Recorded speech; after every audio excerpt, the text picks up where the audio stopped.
Shalom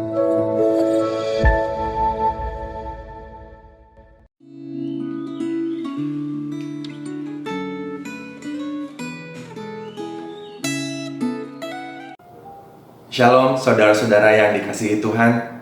Kita bersyukur Tuhan terus memelihara kita sampai hari ini. Dan pada saat ini kita boleh kembali merenungkan sedikit bagian dari firman Tuhan.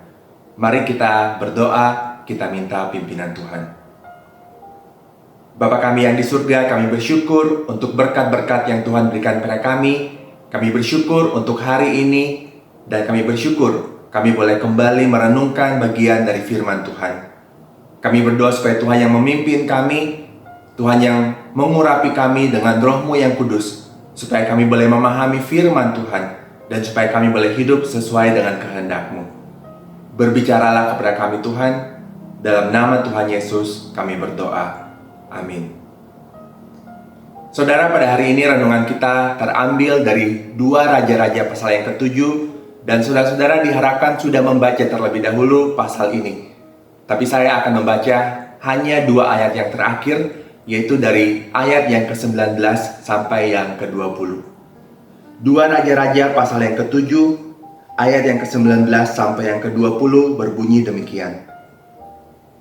Pada waktu itu si perwira menjawab abdi Allah itu, "Sekalipun Tuhan membuat tingkap-tingkap di langit, masakan hal itu mungkin terjadi?"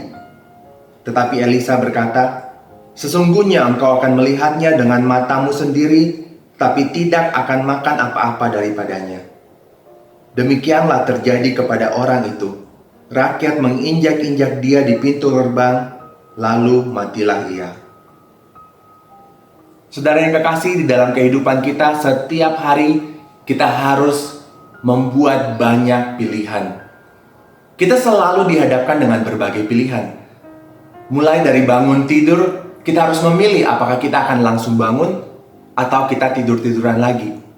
Dan selama sepanjang hari ada mungkin ratusan pilihan yang harus kita buat setiap hari. Di dalam cerita 2 Raja-Raja pasal yang ke-7 ini, kita melihat ada 4 orang kusta yang dihadapkan dengan berbagai pilihan yang harus mereka ambil. Pada saat itu, kita tahu kalau kita membaca dari pasal sebelumnya, Israel sedang dikepung oleh Raja Aram dan tentaranya. Dan terjadi suatu kelaparan yang hebat dan terjadi inflasi gila-gilaan. Itu kita bisa baca di pasal yang ke-6 ayat yang ke-24 sampai ke-25. Saking putus asanya orang-orang Israel pada saat itu, mereka bahkan rela memakan anak-anak mereka sendiri. Nah, di dalam pasal yang ke-7 ini kita melihat ada 4 orang kusta yang mempunyai pilihan. Mereka bisa masuk ke kota Samaria yang sedang dilanda kelaparan dan mati di sana. Atau mereka bisa tetap tinggal di tempat pengucilan mereka di luar kota dan mati juga di situ. Kedua pilihan itu sama jeleknya. Mereka akan tetap mati kelaparan. Tetapi ternyata ada kemungkinan lain. Mereka bisa pergi ke perkemahan tentara Aram yang sedang mengepung kota Samaria, dan jika ke sana bisa jadi mereka pun akan dibunuh. Tetapi mungkin saja mereka akan tetap dibiarkan hidup. Nah, pada akhirnya mereka mengambil pilihan yang terakhir yang bisa memberikan peluang untuk mereka untuk tetap hidup. Di luar dugaan, ketika mereka sampai di sana, ternyata perkemahan tentara Aram itu telah kosong. Ternyata tentara Aram itu telah pergi. Mereka pergi meninggalkan semua harta dan bahkan makanan yang berlimpah-limpah. 4 orang kusta ini kembali dihadapkan dengan 2 pilihan. Pilihan yang pertama, mereka bisa mengumpulkan harta dan makanan itu secara diam-diam untuk kepentingan mereka sendiri. Atau pilihan yang kedua, mereka bisa kembali ke kota. Mereka bisa memberitahukan kabar baik ini kepada penunggu pintu gerbang dan kepada Raja Israel. Nah, mereka memilih untuk melapor kepada raja.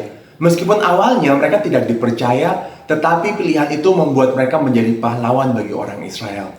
Orang Israel akhirnya selamat dari kelaparan dan kematian karena 4 orang kusta itu memilih untuk menjadi berkat. Tetapi di balik pilihan dan keputusan mereka, ternyata ada Tuhan yang bekerja. Ternyata ada Tuhan yang telah lebih dulu memberi janji bahwa keadaan Israel memang akan membaik. Di pasal ini kita melihat bagaimana Tuhan menggenapi janjinya. Di pasal ini kita melihat bahwa orang Israel ternyata tidak perlu berperang sama sekali. Mereka tidak perlu melakukan apa-apa sama sekali. Karena Tuhan sendiri yang mengusir tentara Aram. Pasal ini kemudian ditutup dengan suatu penegasan bahwa apa yang dinubuatkan oleh Tuhan melalui Nabi Elisa itu benar-benar terjadi persis seperti yang dikatakannya. Benar pula apa yang dinubuatkan oleh Nabi Elisa terhadap perwira yang menjadi ajudan raja. Pada saat itu ketika Elisa menyampaikan firman Tuhan, perwira ini dia memilih untuk tidak percaya kepada firman Tuhan. Sehingga Elisa menubuatkan hukuman terhadap dirinya. Dan kita membaca akhirnya di pasal ini, rakyat menginjak-injak dia di pintu gerbang, lalu matilah ia. Ia melihat kebenaran firman Tuhan dengan matanya sendiri. Tetapi ia tidak menikmati berkat Tuhan. Ia tidak makan apa-apa dari jarahan orang Israel. Karena dia memilih untuk tidak percaya kepada firman Tuhan. Saudara yang dikasihi Tuhan, di dalam kehidupan ini kita harus selalu memilih. Ada berbagai pilihan dan kita harus memilih. Ketika dihadapkan dengan firman Tuhan, dengan kebenaran firman Tuhan, apakah kita memilih untuk percaya? Apakah kita memilih untuk percaya akan janji-janji Tuhan bagi kita umatnya? Apakah kita memilih untuk hidup sesuai dengan firman Tuhan? Jangan sampai suatu waktu nanti kita akan melihat kebenaran firman Tuhan yang memang benar-benar terjadi di depan mata kita. Tetapi kita tidak menikmati apa-apa dari berkat yang dijanjikan Tuhan karena kita memilih untuk tidak percaya. Mari kita memilih untuk percaya dan marilah kita hidup sesuai dengan firman Tuhan bagi kita. Mari kita berdoa. Bapa di surga, kami kembali bersyukur untuk firman-Mu yang boleh menguatkan kami, yang boleh mengingatkan kami bahwa apapun yang telah Tuhan firmankan itu akan benar-benar terjadi. Karena itu kami perlu terus percaya kepada firman Tuhan. Kami perlu percaya kepada Tuhan. Tuhan, tolong kami yang seringkali tidak percaya kepada Engkau, tambahkan iman bagi kami, supaya kami boleh percaya kepada firman-Mu, kepada kebenaran firman Tuhan. Dan supaya kami boleh hidup sesuai dengan firman Tuhan, yang terus menuntun kami, yang terus memimpin kami di dalam hidup ini. Terima kasih Tuhan.